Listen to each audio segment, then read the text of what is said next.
Hi అండి. Morning పూజ తర్వాత మేము తొండమానపురం గుడికి వెళ్తున్నామని చెప్పాను. ఆ వీడియో ఎవరైనా చూడకుండా ఉంటే చూడండి. ఆ వీడియో తర్వాత నెక్స్ట్ వీడియో ఇదే అనమాట. అందరం ఆటోలో అయితే బయలుదేరేసాము. మా కాళహస్తి నుంచి 6 కిలోమీటర్ల దూరంలోనే తొండమానపురం ఉంది. అక్కడ శ్రీ వెంకటేశ్వర స్వామి గుడి చాలా బాగుంటుంది. మీకు ఇంతకుముందు వీడియోలో కూడా నేను చెప్పాను. మేము ఇంటికా నుంచి బయలుదేరేసరికి మార్నింగ్ 10 అయిపోయింది. ఎండ ఏముందండి స్వామి, మామూలుగా లేదు. కానీ కొంచెం పల్లెటూరు మీదుగా వెళ్తున్నాం కాబట్టి ఆ పచ్చని పొలాలు అవి చూసుకుంటూ ఎంజాయ్ చేస్తూ వెళ్ళాము.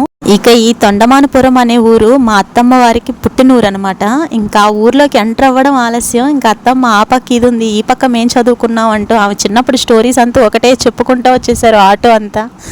ఆమె ఆనందం అంతా ఇంత కాదు, మీరు ఒక్కసారి చూసేయండి. మా అత్తమ్మ మీకు హాయ్ చెప్తుంది.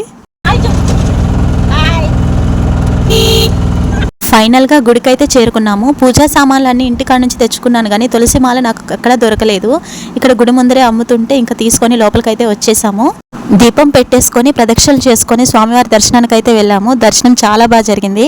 అక్కడ ఫోటోలు వీడియోలు తీయకూడదని నాకు తెలీదు. వన్స్ ఫోన్ కెమెరా ఓపెన్ చేసుకున్నాక పూజారి గారు అమ్మ తీయకూడదు అని చెప్పారు. ఇంకా ఆఫ్ చేస్తాను. ఒక క్లిప్ అయితే మిస్ అయ్యి వచ్చేసింది, అది మీ అందరికీ షేర్ చేస్తాను. చూసి స్వామివారిని దర్శనం చేసుకోండి. గుడి చుట్టూ చాలా పెద్ద ప్లేస్ ఉంది. ఆ ప్లేస్లో అక్కడక్కడ చెట్లు పెట్టున్నారు, చాలా బాగుంది. వసతి ఏర్పాట్లు కూడా ఎటువంటి ఇబ్బంది లేదు.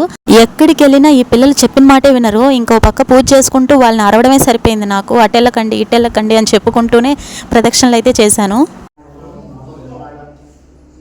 7 అడుగుల వెంకటేశ్వర స్వామి ఆసనం మీద కూర్చొని ఉంటే ఎంత గంభీరంగా ఉంటుందో మనం ఇక్కడ చూడొచ్చు. మీకు ఈ వీడియో నచ్చుంటే లైక్ చేయండి, షేర్ చేయండి, సబ్స్క్రైబ్